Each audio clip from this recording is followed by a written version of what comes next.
Bart Campolo is just one of the nicest people you'll ever meet. He's a humanist chaplain at the University of Southern California, the host of a fantastic podcast called Humanize Me, and the author of a new book written with his evangelical Christian father Tony Campolo called Why I Left, Why I Stayed. Bart, if you haven't figured it out already, is the one who left. He left Christianity. The book is all about that conflict and their love for each other and how they can both advocate for beliefs that are in direct competition with each other without losing their own bond. Bart, thank you so much for being with me. Oh, man, it's always great to be with you. I have to say, the last time I talked to you, it's still one of my favorite podcasting experiences just because it was just a mind-blowing experience to talk to you about life and death and all that interesting stuff. Today, we'll steer a little away from that. Just because I'm Talk about family, which feels like life and death. Yes. Right, exactly. To focus on kind of this work. But before I get into that, let me ask you, what is your status right now at USC? Are you still working there? Are you just volunteering there? Are you salaried? What's the deal? Oh, that's an interesting question. I'm the humanist chaplain at USC, but that's always been an unpaid position.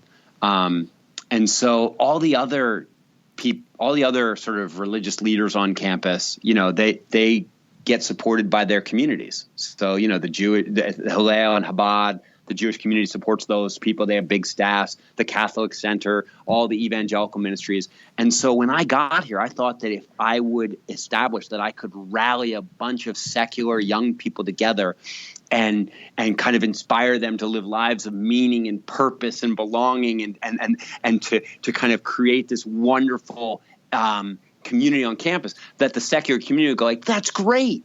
We'll support you the way that all those other communities support theirs. It has not worked out that way, Evan. It's funny because, well, it's not funny, but Greg Epstein, who you mentioned in your book, who leads the community at Harvard, he's kind of come under the same sort of thing where, yes, it's affiliated with the school in a loose sort of way as part of their religious community, but he has to do his own fundraising, too, to keep them afloat. Yeah, and the thing is that it's interesting because the president of USC and the provost of USC recently became aware of me because I got written up in the New York Times. And they called my dean and said, how do we get this guy to do, how have we got this guy doing this work for us for free? Yeah.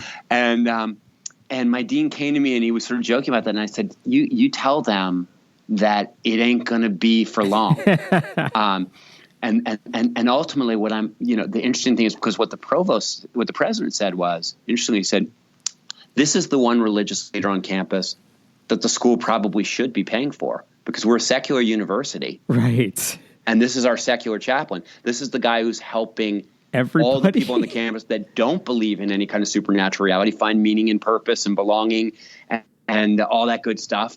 And so there's a chance that they won't hire me to be the humanist chaplain at USC, but there's a chance that they'll hire me to be some kind of a freelance community builder here to help various groups on campus build community. And I do a lot of lecturing classes already and do a lot of stuff like that. So there's a chance that the university will reach out to me. If they don't, that would be neat.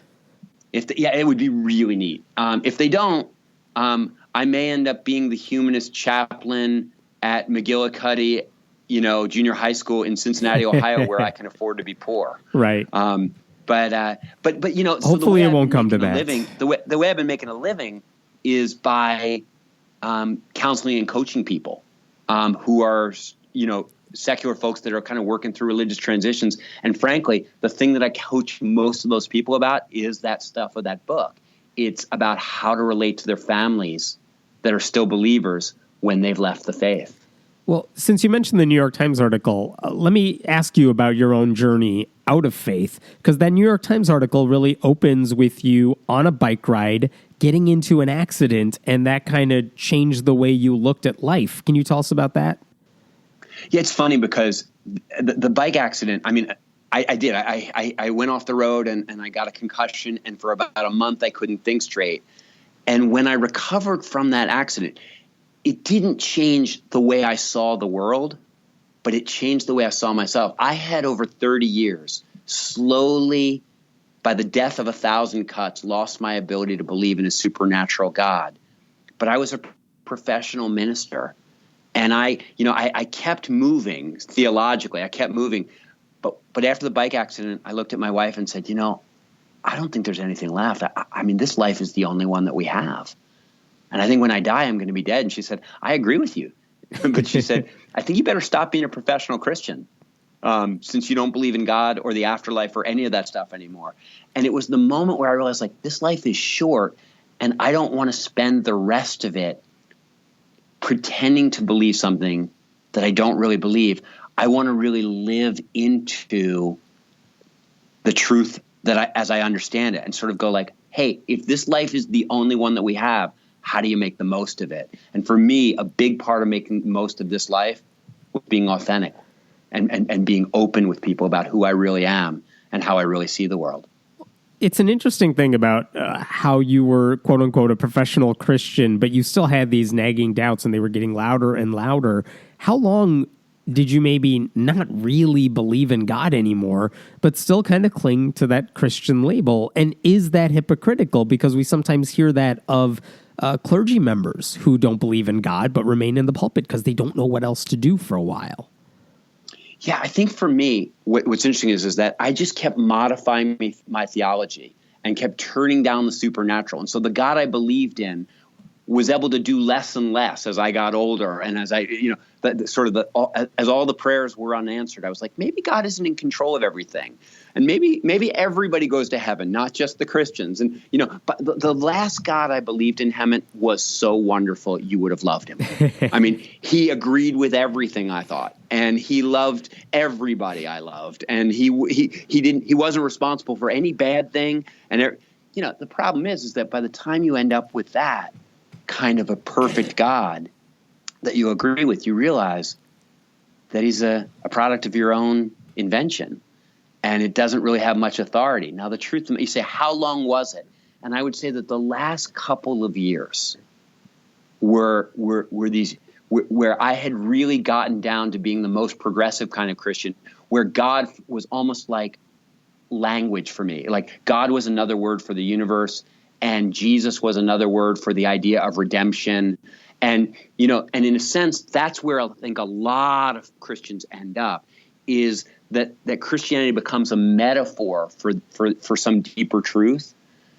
But for me, what I realized is that it's a really confusing metaphor, because when I said the word God, I may have known that I just meant the natural world as we see it. But the people listening to me thought I believed in an activist God who actually supernaturally affects things. I might have thought that Jesus was like a metaphor for the possibility of human change.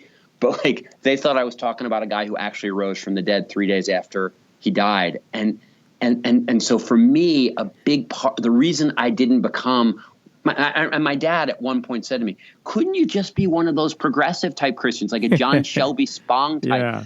Like then you'd still have a job, and then I wouldn't be so embarrassed by you. And what I said is that the problem is that language, like messing with the words like that, makes it possible for people to stay in the church. But there's all these people for whom that language really confuses the matter.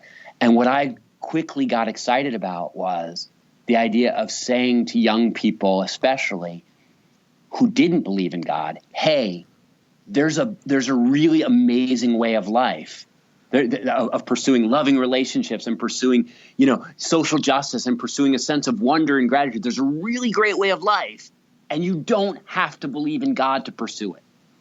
And I knew that if I continued to use any kind of Christian language around that kind of humanism, that it would just confuse the hell out of everybody.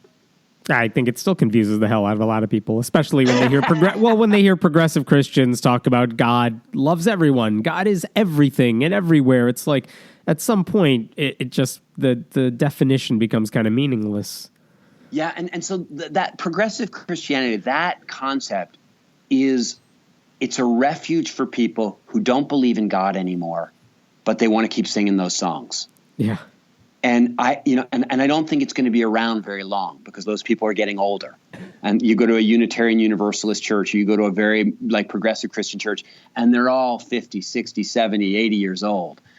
The future is in looking dead in the eye of a young person who knows that who knows in their deepest part of their heart that there is no supernatural reality, and saying, okay, what are you going to do? Like, how do you make the most of this life? And that's that where option, the future is, in creating a sense of meaning, purpose, and belonging that has nothing to do with supernaturalism. And that option wasn't there a decade ago or so, or at least a viable option wasn't there. So, of course, those people joined Unitarian churches, progressive Christian churches. And now a lot of people are growing up realizing, oh, yeah, I can be perfectly happy and I don't need God in my life. So they're not joining these churches. They're not replenishing the pews. Yeah, and not just perfectly happy, but I can be good. Yeah. Like I can really, like, what draws a lot of people into religious communities is not just like, I'm going to get a tricky reward when I die, even though I get to do a lot of bad things, I'll just get forgiven. No, what attracts them is they want to, in the same way that people join a health club because they want to get stronger and fitter, people sometimes go like, I want to be better. I want to be a better husband. I want to be a better wife. I want to be a better parent. I want to be a better friend. I want to be a better human being. And they're like, I want to get involved with something that's going to make me grow into a finer human being. And for so many years, Hammett, people thought that the only way you could pursue that kind of intentional growth was in some religious community. And, I'm here to say, you know what? There is a secular way to pursue goodness, and it is gloriously fun. It is. Let me get to the book itself. The way this book actually functions, because you wrote it with your evangelical dad, is that it kind of goes chapter by chapter. You guys alternate. You write a chapter about maybe why you left Christianity. Then your dad writes a chapter about his response to you leaving Christianity. And you kind of go back and forth that way. What was the actual writing process like? Did you write a chapter, send it to your dad, have him write the response, and just go back and forth that way? Was it something else? The book is like a conversation, and it grew out of a conversation. When I finally sat down with my dad after that bike accident and said, look, I'm not a progressive Christian. I'm not a liberal Christian. I'm not even a heretical Christian anymore. I'm a post-Christian. I'm done. I'm out. My dad and my mom, they were just devastated by that. And not because they thought I was going to burn in hell. They aren't that kind of Christian. That would have been a lot harder if they were the kind that believed that if you're not a believer, you burn in hell. What was hard for them was that was their tribe. That was our tribe. And they felt like, wow, he's no longer part of our community. And my dad he was so sad. And he called me a couple weeks later and he said, I can't wrap my head around this, man. I need to talk with you. I need to understand. And he said, I don't want to debate you. I know, I can tell, I can see from the look in your eye that you're not coming back. He said, but I just need to understand what happened. And whether it was my fault and what it means to you and what are you going to do now?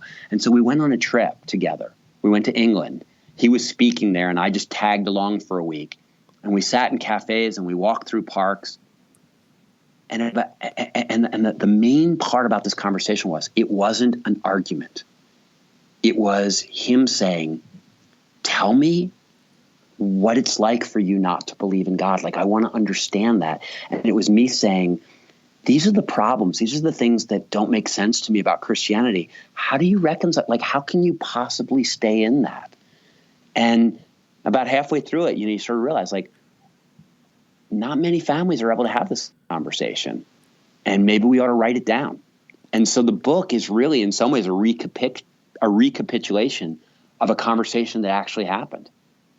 You make it sound like your dad was shocked that you were an atheist, but I have to imagine that in his own line of work, he had met tons of atheists or people who said they no longer believe in God. And he had, I don't know whether he counseled them or had conversations with them or what, but surely you're not the first atheist he's ever met. So why was he so shocked when you became an atheist? Was it just like, this is something that happens to other people, not my son? Because I was an awesome Christian. Emmett. Like, I was a good Christian dude, man. Like, I wasn't some slacker. I was living in the inner city, working with the poor. I was preaching sermons to young people. I was taking orphan kids into my house. Like, I was down with the program. And so, like, I loved being a Christian. I loved that community. I loved the people that, now the belief system was always the hard part for me. And he knew that. And so he had seen me doing gymnastics all my life to work my way around those ridiculous passages in Scripture that are so hard to reconcile, and to work out a theology that made room for gay people and that made room for women. So, like, he knew that the belief system was hard for me, but I was so ensconced in the community that he just couldn't imagine that I would ever pull out. You didn't have any grudge against Christianity. You enjoyed it. You just he didn't think that you would leave because of that.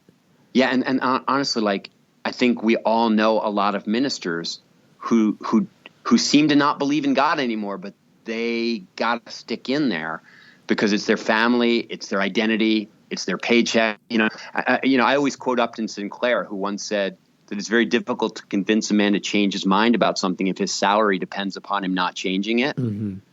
And I think if your identity depends upon you not changing your mind, you also are likely to stick. And so it's not that these guys are liars. It's that you literally, your brain keeps you from asking certain questions because you know you're not going to want to know the answer. The answer is going to lay a heavy trip on you. The answer is going to force you to change your life.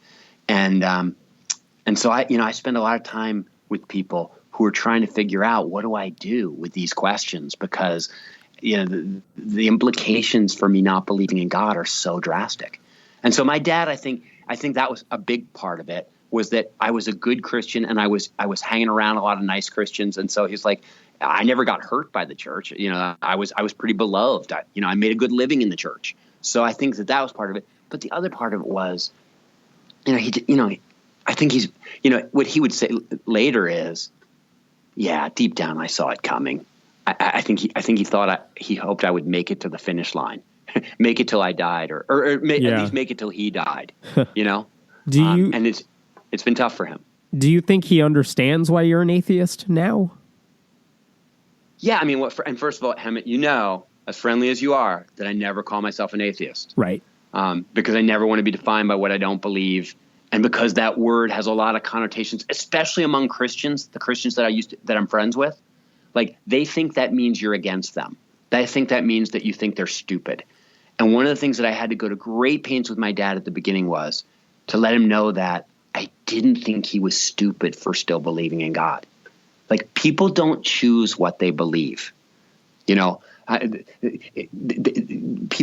like, if they did, like, I could take you, Emmett, and I could put a gun to your head and say, I'm going to kill you and all your family if you don't accept Jesus Christ as your personal Lord and Savior. I'm going to put you on a lie detector test, and you couldn't pass, even if you were entirely motivated, because you really don't believe it's true.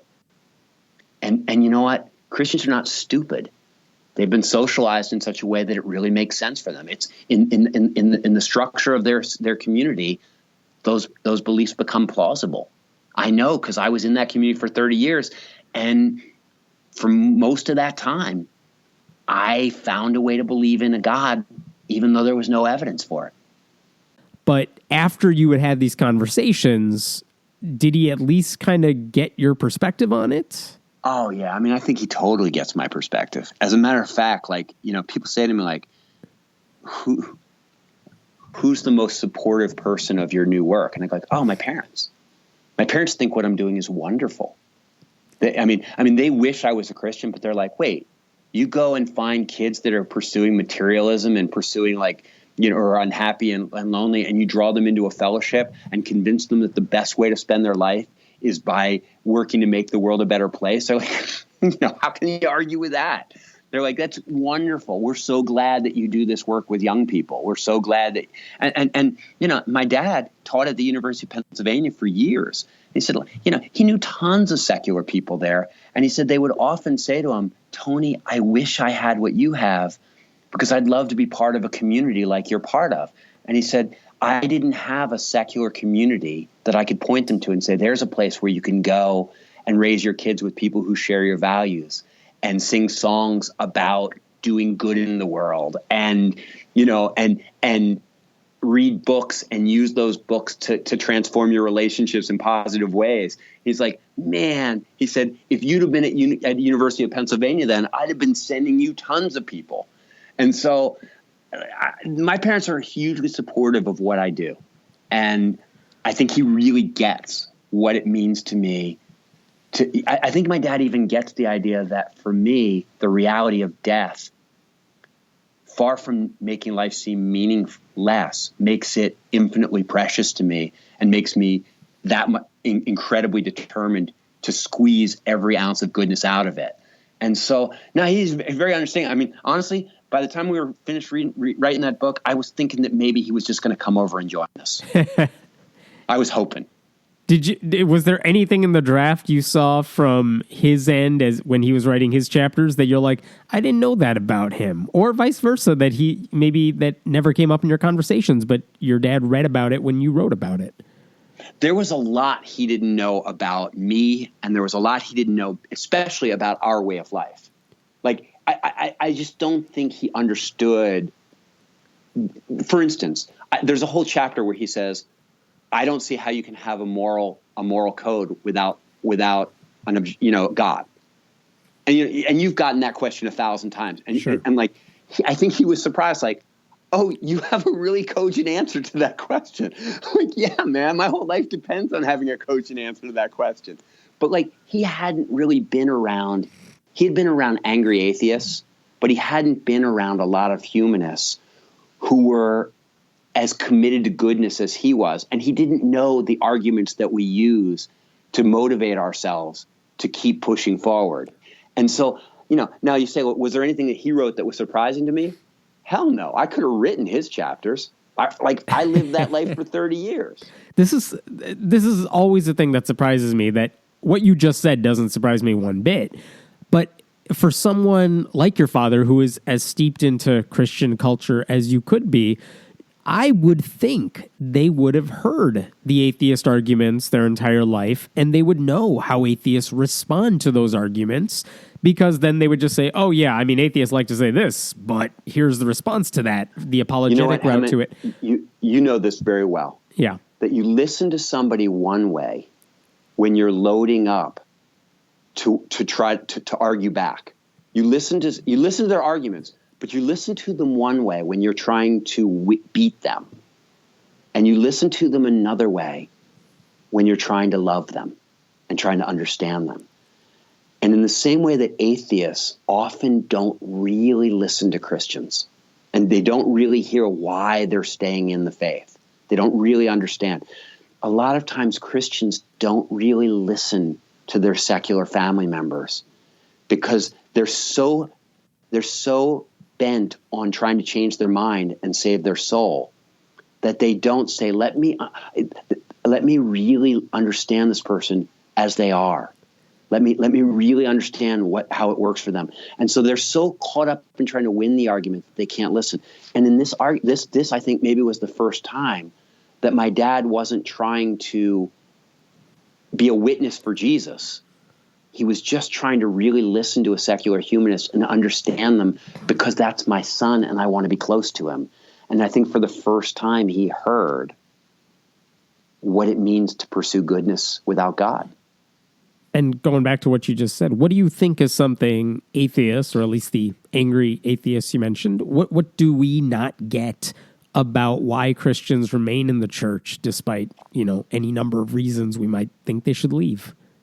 Well, one of the main things that I think people don't get is because people will joke with me sometimes and they'll say, I bet you feel really embarrassed for, all those times when you said that you heard the voice of God, or you felt the Holy Spirit, or the Spirit moved, like now that you know that there is no God, like you were lying and you must feel really embarrassed by that. And I'm like, oh no, I heard the voice.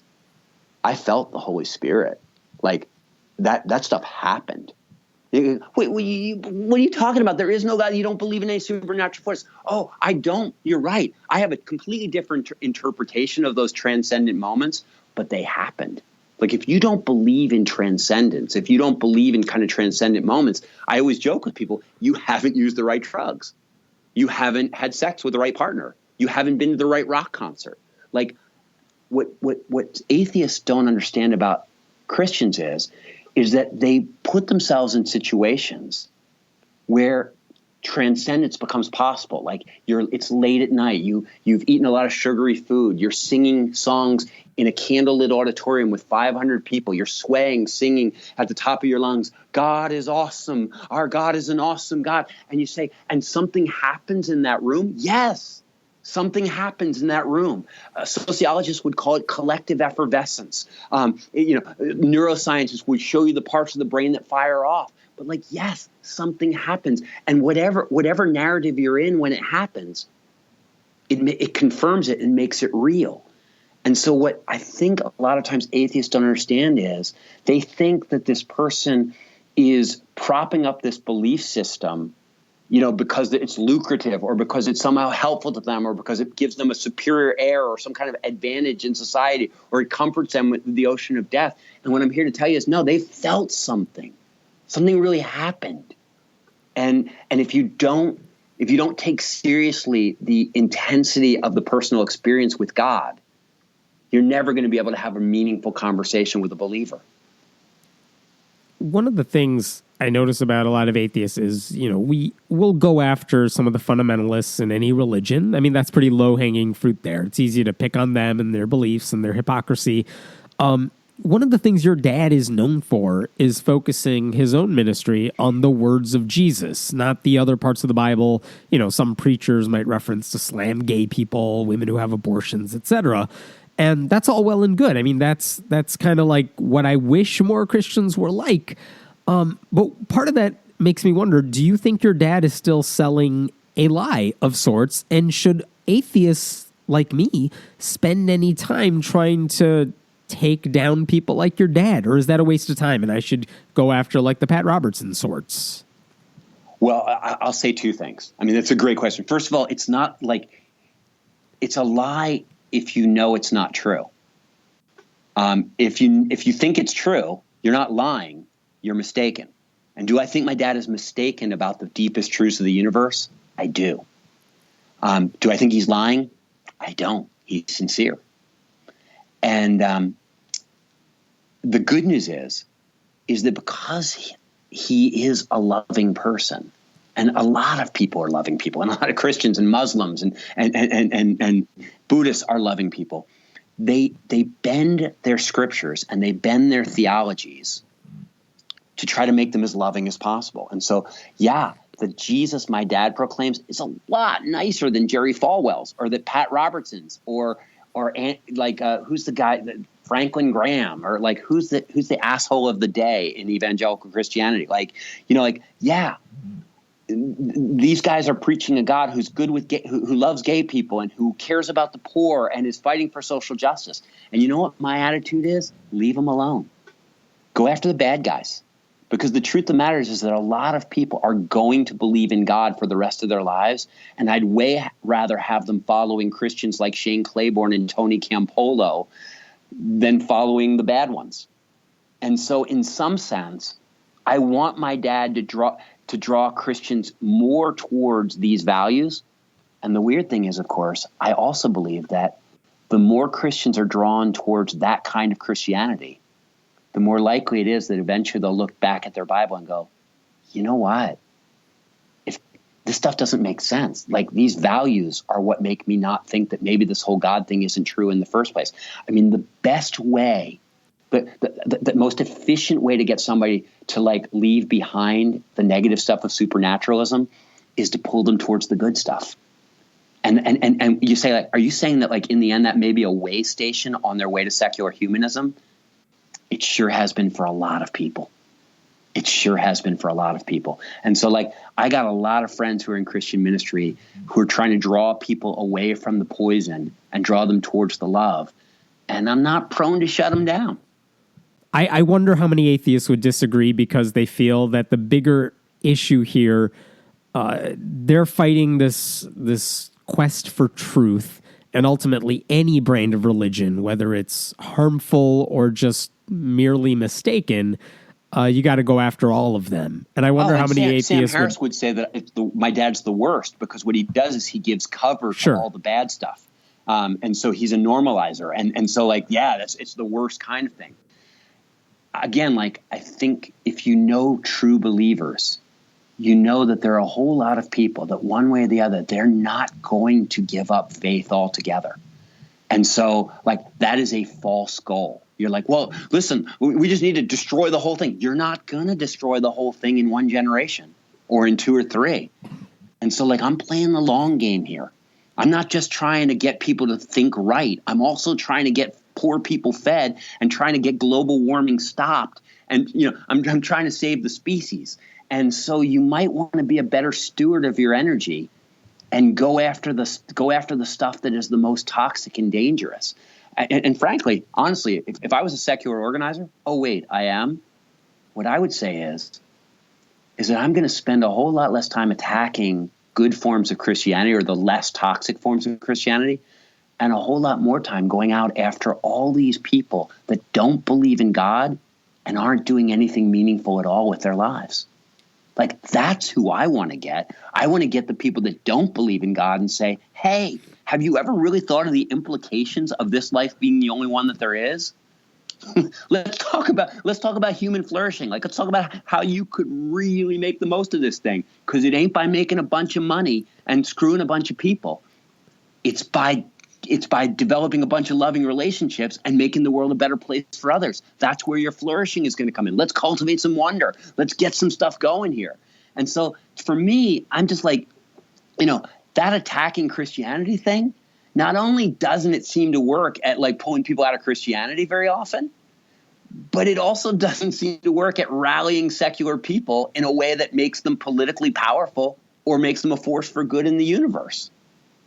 Sounds like most of your ire is aimed then at the apathetic more than anyone who might just be wrong about something. It isn't ire. It's pity. It's pity. I'm here in a French restaurant eating the finest food, and I see somebody out there eating a hot dog, and I want to say to them, you know, there's better food than that. And they go, no, fuck you. I want my hot dog. Like, you know, like, I feel sad for those people. Like there's better stuff to do than sitting around in a room telling yourself you're right and everybody else is stupid. There's just a better life. And that life involves gathering people together and saying, like, okay, so we don't believe in God. So how do we use science, and how do we use reason, and how do we use logic to pursue the stuff that we really care about, to pursue the stuff that will really make us happy, to make things better? And so, like, for me, like, no, I got no ire for apathetic or angry atheists. I just got a lot of compassion. I'm like, wow, that's really what you want to do with your life? Let me ask you one last question. Now that, you know, you have that New York Times profile, you and your dad have a film coming out too, kind of documenting your journey. I'm huge, Hammond. I'm huge now. You're huge now. Well, here's the question. Now that you've gotten more publicity, what has the reaction been like in your father's circles? I mean, do they think Tony Campolo handled the situation well, or do they think he screwed up because you left the faith? Well, first of all, like, I hate anyone. Here's who I have ire for. I have ire for anybody who thinks when a 50-year-old man after 30 years of evangelical Christian ministry leaving the faith, when they chalk that up to my dad. I'm like, come on, man. Like, do I not have as if he was supposed to control your decisions at that age? My gosh. No, that's anyway, that's its own funny. Like, I feel bad for my dad to the degree that people blame him. I'm just like, are you kidding me? I think ultimately that Christians that read this book should come away really admiring my dad, because I think he embodies a lot of their highest values, the chief of which is that love triumphs over judgment. And I think my dad does judge me as being wrong, but it's very clear to me that his love for me, it's very clear in this book that his love overcomes that. And, you know, it's funny, like, I won't quote myself at length or quote us at length, but the last few sentences of the book, you know, one of the things that we say is, it may well be that one day, someday, Bart will see that that my heavenly vision is realized and understand for all time that he was entirely mistaken about where it came from. Or perhaps, if Bart is right, Tony will close his eyes in the end and never discover that this mortal life was the only one he had in which to pursue that vision. In the end, undeniably, each of us believes the other is missing out on something infinitely valuable by persisting in his foolishness. What neither of us believes, however, is that the other is a fool. As we said at the beginning, while we come to it differently, each of us always reaches the same conclusion about this life. Love is the most excellent way. Moreover, each of us is both sure and content that the other has found that way. For now, at least, that is enough. And if there's anything I hope people get from this book, and if there's anything I hope people get when I counsel them about talking to their families, is that they get to the place where each of them looks at the other and says, I think you're completely wrong, but I think you're living your life in a really good way. I said this, and you guys are nice enough to quote me, I think, on the back of the book. But you're on it, baby. You're right there. It really is a nice way. It's one of those books that you could give to a Christian or an atheist, especially someone who's had to deal with the same sort of situation where their family doesn't get why they believe this stuff and they're trying to reconcile those differences. It's a really nice way of sharing both perspectives, putting them both together, and hopefully it'll spur more conversations among those families where it's been really hard to talk about this issue. So, man, I hope so. I hope so too. The book is Why I Left, Why I Stayed. This is Bart Campolo. Once again, thank you so much for taking the time to talk to me. It is always wonderful to talk to you, man. I'll talk to you soon.